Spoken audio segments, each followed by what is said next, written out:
Bonjour à tous, j'espère que vous allez bien. Olivier Actu. Alors aujourd'hui, on va être sur de l'actu cinéma ou du moins de l'actu plateforme de streaming, puisque à l'heure qu'il est, il y a deux séries très puissantes qui se confrontent, qui sont House of the Dragon et Lord of the Ring, les pouvoirs de l'anneau. À l'instant où je vous parle, les deux plateformes sont donc à 2 épisodes chacune. On sait qu'il y aura beaucoup d'épisodes, beaucoup de saisons, mais déjà l'idée était de voir quelle est pas forcément la meilleure des deux séries, mais quels sont les points qui font qu'ils se ressemblent ou qui font qu'elles se différencient. Et puis surtout, je voulais moi revenir un peu sur la comparaison de ces deux personnes qui sont à la fois Galadriel du côté du pouvoir de l'anneau et Rhaenyra du côté de House of the Dragon. Elles ont toutes les deux les cheveux blonds, ces deux héroïnes, et l'idée est de voir un peu à travers quelques points, savoir quelles sont leurs quêtes respectives, leur personnalité, et savoir un peu quelles sont aussi leurs forces ou leurs faiblesses. Donc on va aborder ça ensemble, et vous me direz, vous en commentaire éventuellement, hein, si vous avez vu les 2 premiers épisodes, d'où est-ce que vous en êtes, ce que vous en pensez. Pour ce qui concerne House of the Dragon, on est sur une belle série avec un budget là record aussi. Hein. On est sur un budget de plus de 200 millions d'euros pour une série. Ça me paraît extraordinaire. Hein. C'est le transfert de Neymar chez HBO. Donc écoutez, ce qui est intéressant, c'est de savoir un peu plus le contexte de l'histoire. L'idée n'est pas de rentrer dans le détail. Il y a d'autres youtubeurs qui sont vraiment spécialisés dans ce type de choses. L'idée pour moi, c'est vraiment de vous donner la vue côté un peu amateur, côté tout le monde finalement. Et pas de vous abreuver d'informations, savoir ce qui s'est passé, le réalisateur, son histoire, sa fille, sa femme. Non, non, tout ça on oublie. On se parle vraiment en première impression. Qu'est-ce qu'on pense de manière brute, de manière brutale, qu'est-ce qu'il en est. Pour House of the Dragon, l'histoire se passe 172 ans avant les événements de Game of Thrones et l'ascension de Daenerys sur le trône de fer. Et pour la petite histoire, j'ai appelé ma fille Daenerys. Alors pas Daenerys, c'est écrit différemment, mais voilà, un peu en hommage à l'amour que j'avais pour la série. Fort de cela, qu'est-ce qu'on sait de ce qui se passe? Donc bien sûr, on va ici parler de la famille Targaryen, et l'ascension fulgurante de Rhaenyra sur le trône de fer. Donc bien sûr, l'histoire va être centrée sur eux, sur les dragons, la danse des dragons, tout ce qui s'est passé. Ce qui va être important de voir, c'est de voir comment Rhaenyra va accéder au trône et surtout, quel va être son développement de personnage. Pour l'heure, on est sur une personne assez timide, mais déjà avide de pouvoir. On sent que le fait de pouvoir accéder au trône est quelque chose d'important pour elle, étant donné que son père n'a pas d'héritier. En tout cas, d'héritier mâle, comme vous le savez, à l'époque de la royauté, seul le garçon avait accès au pouvoir, et les femmes n'y avaient accès que si vraiment on n'avait trouvé aucun garçon proche du roi ou de l'empire pour pouvoir exercer le pouvoir. Donc ce qu'on sait, c'est déjà que les Targaryens, ils sont particuliers. Ils sont quasiment tous fous. Il y a toujours un moment donné où un Targaryen va péter un câble et va soit massacrer tout un village, toute une famille. Il y a eu les histoires avec le roi fou et bien d'autres. Et même dans Game of Thrones, on a pu voir Daenerys sur cette fin controversée où elle a brûlé toute la ville. Alors certains disent que Daenerys aurait fait ça, c'était un changement soudain. Mais je suis plutôt partisan de ceux qui pensent qu'elle avait déjà ça en elle avant de brûler tout le monde.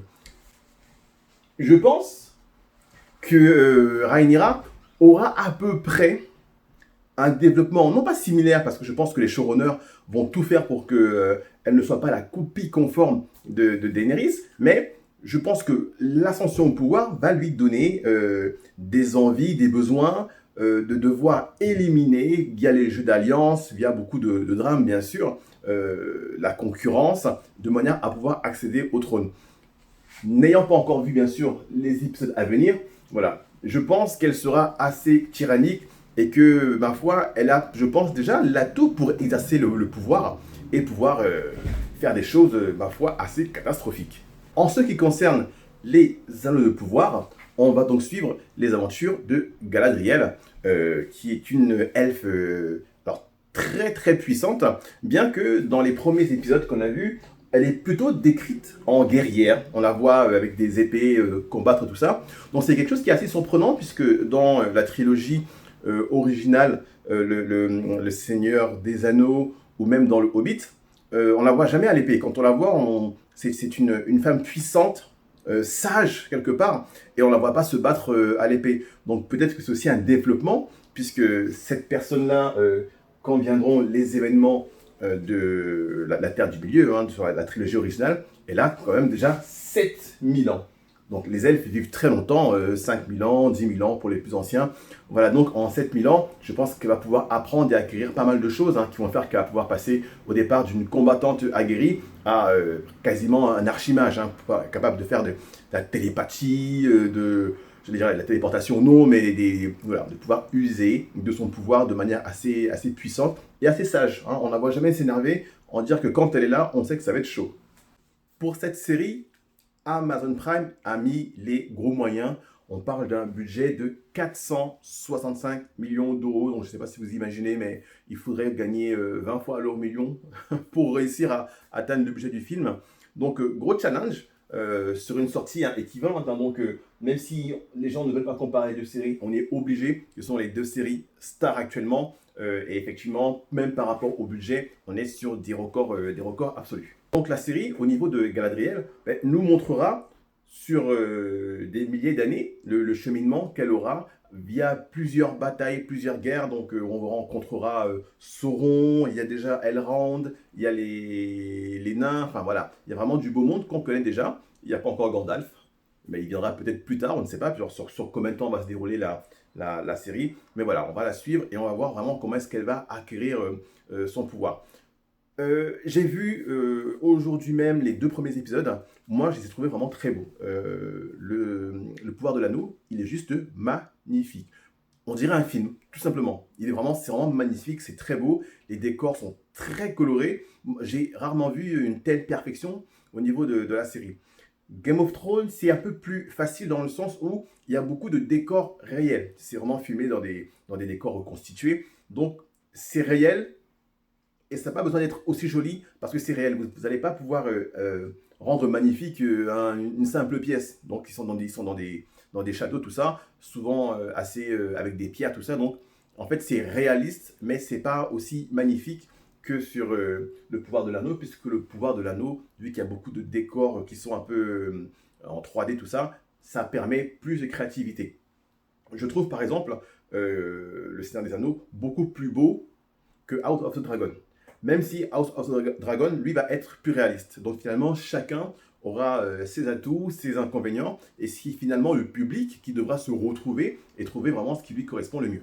Autant Rhaenyra que Galadriel, elles ont un point commun qui n'apparaît pas encore forcément très fortement maintenant, mais elles sont toutes les deux assoiffées de pouvoir.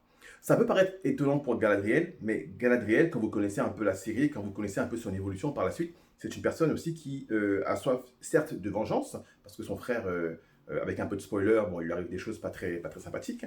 Donc, au-delà du fait qu'elle poursuit une vengeance, elle a aussi soif de pouvoir.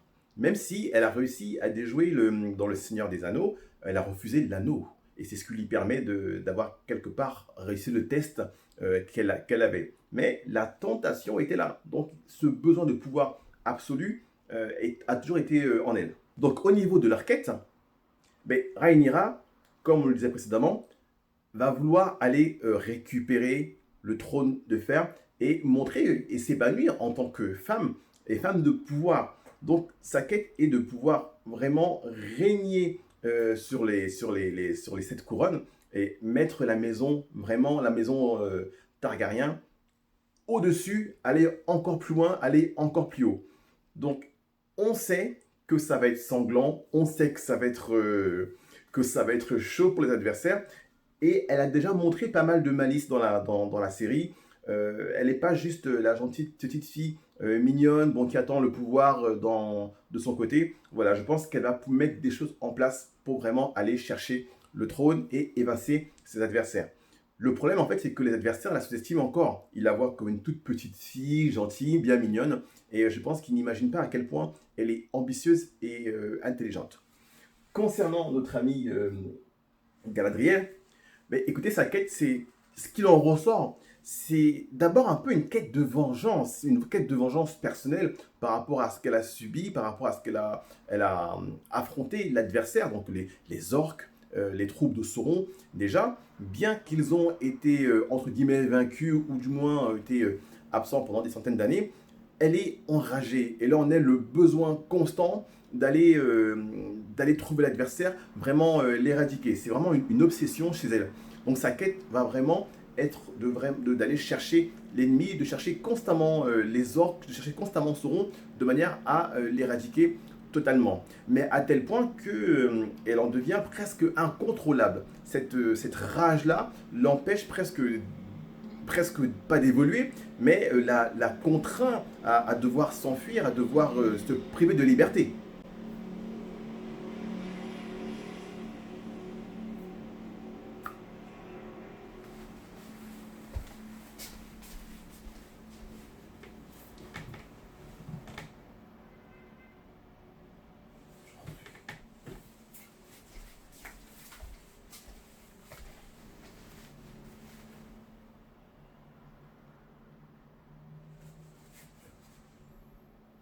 Au niveau de la personnalité, à la fois Rhaenyra et à la fois Galadriel semblent assez différentes quand même. Dans un premier temps, Rhaenyra est vraiment la fille, bien qu'elle a des ambitions, mais voilà, elle essaye d'abord d'être la bonne fille qui écoute, qui sert son père, qui sert le royaume, mais on sent déjà sa personnalité au fur et à mesure avec un peu de désobéissance par rapport aux ordres du roi, que la plupart des gens estiment assez faible, et peut-être qu'au fond d'elle aussi, ben, elle estime son père pas à la hauteur.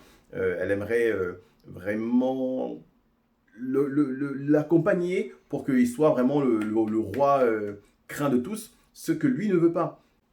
Concernant Galadriel, c'est une guerrière, elle a une personnalité vraiment à la fois attachante, mais à la fois dérangeante, parce que elle va pousser constamment les autres dans des quêtes, quitte à ce que l'équipe à laquelle elle va constituer une mission, gare à vous si vous n'êtes pas au niveau. Elle est prête à vous abandonner sur place tant qu'elle poursuit un objectif. Donc c'est une guerrière, très puissante bien sûr, mais avec une personnalité qui peut quand même poser problème, d'accord. Elle n'est pas du tout encore la Galadriel qu'on voit dans Les Seigneurs des Anneaux ou le Hobbit. C'est encore un petit feu follet qui se cherche, qui a aussi besoin de prouver et besoin que les personnes haut placées, les hauts elfes, ben, l'écoutent et qu'elle prenne sa place dans le conseil, qu'elle prenne sa place. Donc elle est encore en recherche quelque part de sa propre quête, de sa propre identité. Elle ne peut pas se séparer de sa lame, par exemple. Elle a besoin d'avoir sa lame sur elle. Elle estime que si elle n'a pas sa lame, qu'elle n'a pas son arme sur elle, qu'elle n'est pas la même femme. Vous voyez ce que je veux dire? Elle a vraiment besoin d'avoir cette arme. Et cette arme, en fait, c'est elle. Si elle n'a pas son arme avec elle, elle se sent complètement perdue et elle se sent complètement différente. Au niveau des forces respectives de chacune, Rhaenyra, à ce stade, on ne lui a pas découvert de pouvoir particulier. C'est donc une petite fille très gentille, enfin, très gentille en apparence, encore une fois, mais sa force, c'est son dragon. Parce que je pense qu'une fois qu'elle le chevauche, elle est quasiment invincible, comme l'était Daenerys qui chevauchait son propre dragon. Galadriel, à ce stade, sa force, c'est que c'est une guerrière très puissante et vraiment sans peur. Hein. On la voit affronter des dangers, des ennemis terribles sans vraiment avoir peur de quoi que ce soit. Mais elle n'est pas encore, comme je l'ai dit précédemment, la Galadriel archi-mage, archi-puissante qu'elle sera des milliers d'années plus tard. Donc ce qui est intéressant, c'est de voir que elles ont deux évolutions complètement différentes, mais elles sont chacune d'entre elles à leur niveau, à leur manière, extrêmement puissantes. Galadriel, par sa maîtrise du combat, de l'épée, et Rhaenyra, quand elle chevauche son dragon, et effectivement là, plus personne ne peut l'affronter parce que son dragon, cracheur de feu, est quasiment invincible à ce stade.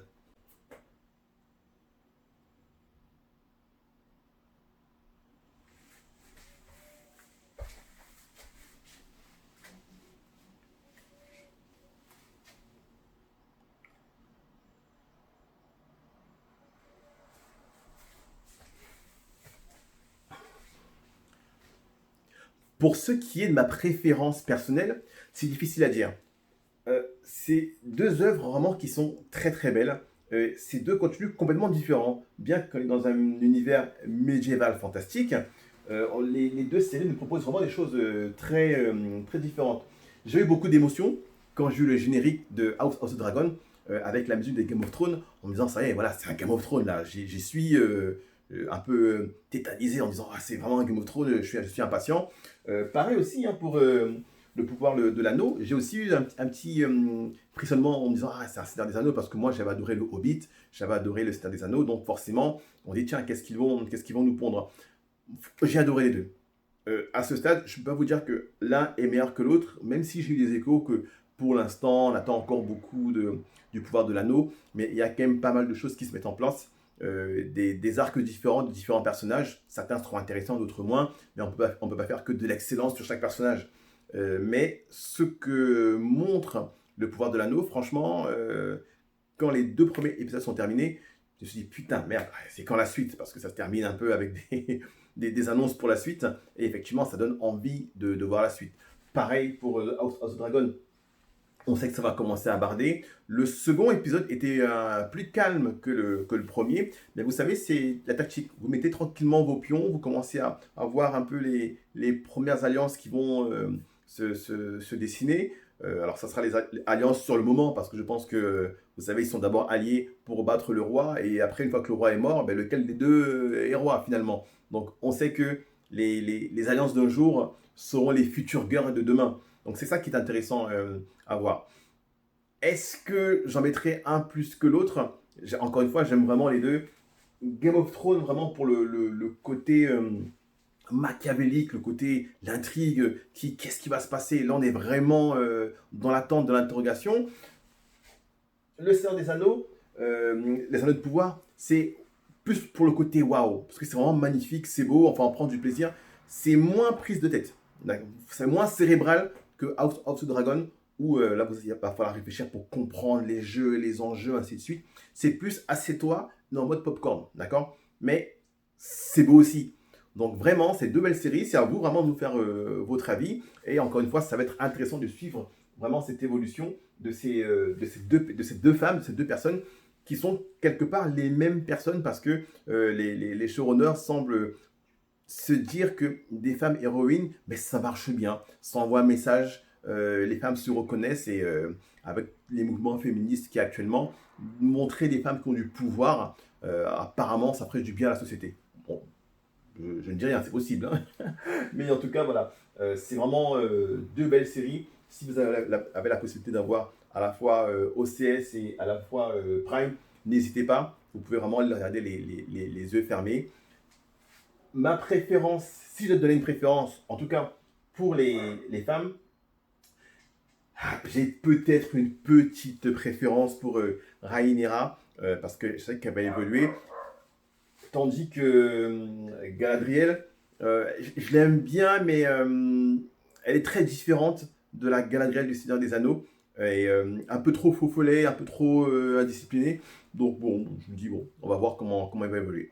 Donc allez, mon petit plus pour l'instant sur House of the Dragon. Merci de votre écoute. Je vous dis à très bientôt pour éventuellement parler des prochains épisodes. Ciao.